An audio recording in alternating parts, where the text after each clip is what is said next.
Welcome to jobs and promotion channel. हमारा सब staff से क्लार्क में प्रमोशन का क्लास चल रहा है। इस क्लास में हमने जो फिनाकल 10 है टॉपिक, जो कि सब स्टाफ से क्लार्क का एग्जाम में फिनाकल 10 से क्वेश्चन आते हैं, उस टॉपिक से टोटल 30 क्वेश्चन है जो डिस्कस किया है। उसका आगे भी एक लेक्चर आएगा। इस एग्ज़ाम में टोटल 8 या 9 ही टॉपिक है जो कि इम्पोर्टेंट है। हम सभी टॉपिक को एक एक करके कवर कर देंगे। आप लोग चैनल को सब्सक्राइब करके इस वीडियो को लाइक और कमेंट कर दीजिए और टेलीग्राम चैनल पे ज्वाइन कीजिए। फ्री लेक्चर्स, पीडीएफ नोट्स सभी मिल जाएगा आप लोगों को। चलिए शुरू करते हैं आज का क्लास। वन क्वेश्चन नंबर 1 में दिया हुआ है कि व्हाट इज CIF मतलब क्या है। CIF का फुल फॉर्म है कस्टमर इंफॉर्मेशन फाइल।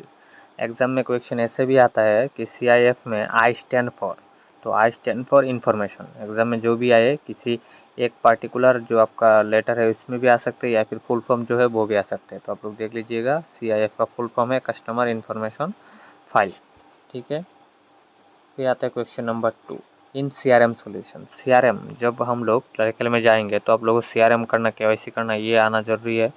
तो क्लरिकल में ऐसा एक क्वेश्चन आता ही है क्वेश्चन में एग्जाम में कि CRM से एक क्वेश्चन आपको रहता ही रहता है। तो क्या है ये question. In CRM solution contact number of customer is to be entered under which step.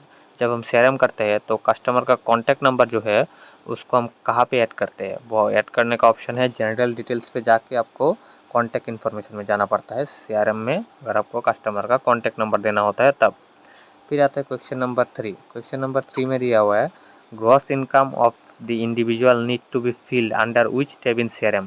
Same equation है कि CRM में अगर ग्रॉस इनकम देना है किसी इंडिविजुअल का तो हम कहाँ पे देंगे, वो देंगे हम income and expense detail. Income and expense detail का जो टैब है इसमें हम देंगे ग्रॉस इनकम ऑफ इंडिविजुअल। ठीक है, फिर आता है क्वेश्चन नंबर 4। क्वेश्चन नंबर 4 में दिया हुआ है in case of NRI customer, अगर किसी NRI कस्टमर हो तब which ID proof need to be mandatory obtained. NRI customer के लिए कौन सा आपका जो डॉक्यूमेंट है ID प्रूफ जो लेना एकदम आवश्यक है, आपको लेना ही लेना है, वो क्या है, वो है पासपोर्ट डिटेल्स। NRI कस्टमर के लिए आपको लेना है पासपोर्ट डिटेल्स। फिर आता है question number 5। In case of NRI customer which professions और activity code need to be fill in. जब NRI कस्टमर है उसके लिए कौन सा प्रोफेशनल या एक्टिविटी कोड जो है वो फुलफिल करना ज़रूरी है, वो है NRFCN। तो क्या है NRFCN NRI कस्टमर के लिए। फिर आता है question number 6। Branch can view the list of CIF IDs pending for verification by generating reports. जो कस्टमर आईडी है जो वेरीफाई के लिए पेंडिंग है वो देखने के लिए क्या रिपोर्ट हम जनरेट करते हैं, वो रिपोर्ट है DAYRPT 1/60। DAYRPT 1/60 जो हम कस्टमर आईडी जो वेरिफिकेशन के लिए पेंडिंग है वो सब हम लोग देखते हैं। फिर आता है क्वेश्चन नंबर 7। क्वेश्चन नंबर 7 में दिया हुआ है इन CRM सोल्यूशन, CRM में KYC करने के वक्त CIF ID can be modified using which option. जो CIF ID है वो मॉडिफाई करने के लिए क्या ऑप्शन हम यूज़ करते हैं, एडिट एंटिटी। ठीक है, आप लोग जब CRM में एंटर करेंगे तो आप लोग देखेंगे एडिट एंटिटी का एक ऑप्शन है, उसमें जाकर हम अगर किसी भी कस्टमर आईडी का कुछ भी मॉडिफाई करना है, नेम हो या डेट ऑफ बर्थ हो या कोई भी इनकम हो या कॉन्टैक्ट डिटेल्स हो, किसी भी चीज़ को अगर एडिट करना है किसी भी कस्टमर आईडी का CRM सोल्यूशन में, तो इसका ऑप्शन है एडिट एंटिटी। ठीक है, क्वेश्चन नंबर 7। फिर आता है क्वेश्चन नंबर 8। क्वेश्चन नंबर 8 में क्या दिया हुआ है FATCA account FATCA account tax reporting for a retail customer can be captured in dash details in CRM में अगर आपको FATCA जो है वो अगर टैक्स डिटेल्स में देना पड़ता है, उसके लिए जो हम कहाँ पे वो ऐड करते हैं वो है टैक्स सर्टिफिकेशन डिटेल। ठीक है, जिसका आपका पैन कार्ड नहीं है, किसी के पैन कार्ड देना पड़ता है, वो पैन कार्ड नहीं है तो फॉर्म 60 देना पड़ता है, या फिर foreign exchange tax compliance act जो है इसके तहत आपको FATCA देना पड़ता है। इन तीनों में से किसी एक को आपको देना पड़ता है, वो है टैक्स सर्टिफिकेशन डिटेल्स। FATCA का फुल फॉर्म क्या है, foreign exchange tax compliance act. ठीक है, फिर आता है question number 9। Wheel creating CIF ID customers email ID can be captured in. जब हम कस्टमर आईडी क्रिएट करते हैं तो कस्टमर का जो ईमेल आईडी है वो कहाँ पे कैप्चर होता है, वो कैप्चर होता है कॉन्टैक्ट डिटेल्स में। सेम ही मोबाइल नंबर और या फिर ईमेल वो सब कुछ होता है हमारा कॉन्टैक्ट डिटेल्स में। फिर आता है question number 10। Wheel creating CIF nationality of customer is entered under which step. जब हम CIF क्रिएट करते हैं तो नेशनलिटी ऑफ कस्टमर कहाँ पे एंटर करते हैं, वो है डेमोग्राफिक डिटेल्स। डेमोग्राफिक डिटेल्स में हम जो नेशनलिटी है कस्टमर का वो हम ऐड करते हैं। फिर आता है क्वेश्चन नंबर 11। क्वेश्चन नंबर 11 में दिया हुआ है customer having monthly gross salary of rupees dash are eligible for platinum salary account, जो सैलरी अकाउंट होता है उसमें प्लाटिनम जो टाइप होता है, प्लाटिनम टाइप के लिए आपका जो इनकम है वो ग्रॉस इनकम कितना होना चाहिए, मंथली इनकम 1.5 लाख से ज़्यादा, अगर मोर देन 1.5 लाख हो customer having monthly gross salary, तो आपका जो सैलरी अकाउंट है वो आता है प्लाटिनम सैलरी अकाउंट की कैटेगरी में।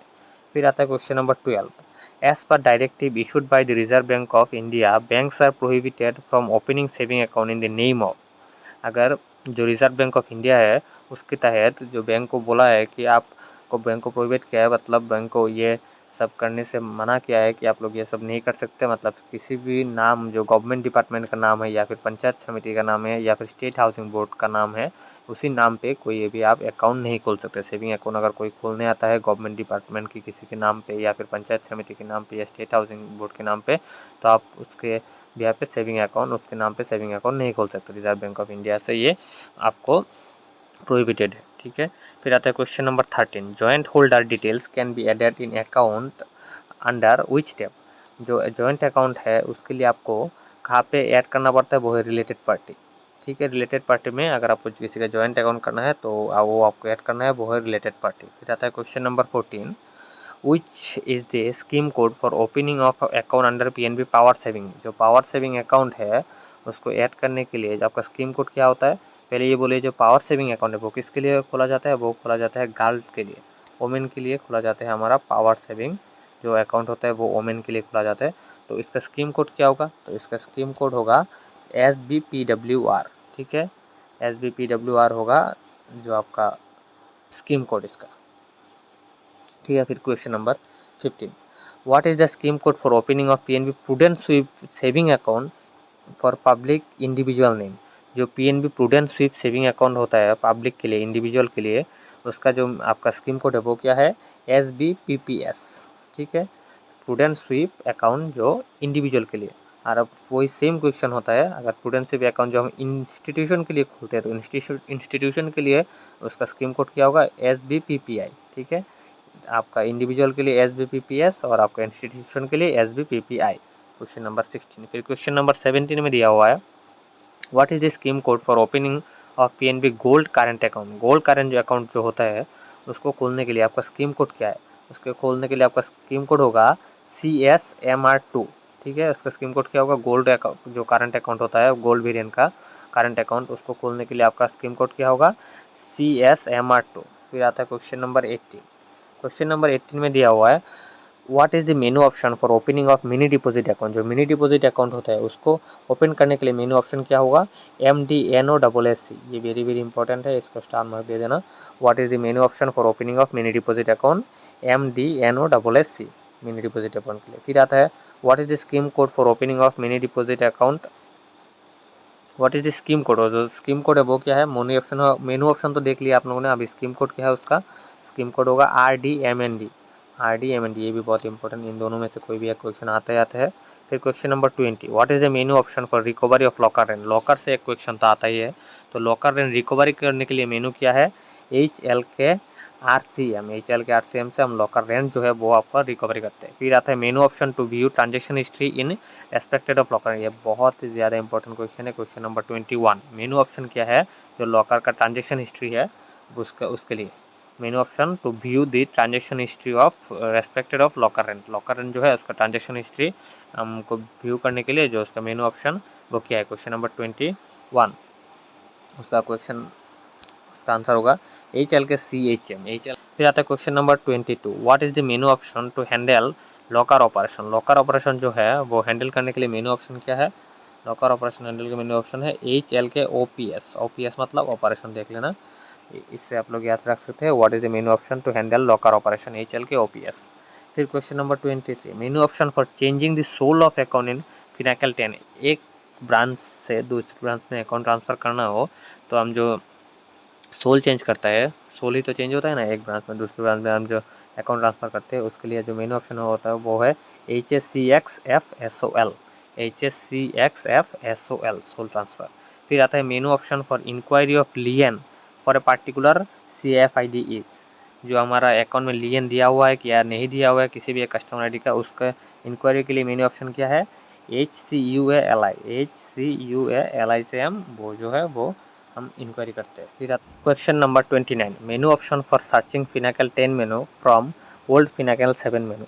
जो पहले फिनाकल 7 का जो मेनू था उस हिसाब से उसके बिहाफ पे अगर किसी भी फिनाकल 10 का जो अभी है फिनाकल 10 चल रहा है उसका किसी भी मेनू को अगर आपको सर्च करना है तो इसके लिए जो आपका मेनू ऑप्शन है वो क्या है, वो है MENUHELP हेल्प, मेनू हेल्प से आप किसी भी फिनाकल 7 का जो पुराना मेनू था वो अभी फिनाकल 10 में किया हुआ है वो सब आप लोग देख सकते हैं। फिर क्वेश्चन नंबर 30 जिसका आंसर आप लोगों को खुद से देना है कमेंट करके। What is the full form of UCIC का फुल फॉर्म क्या है? ये बहुत इंपॉर्टेंट क्वेश्चन है, स्टार मार्क दे दीजिए, ये आता ही आता है। तो चलिए आज के लिए इतना ही।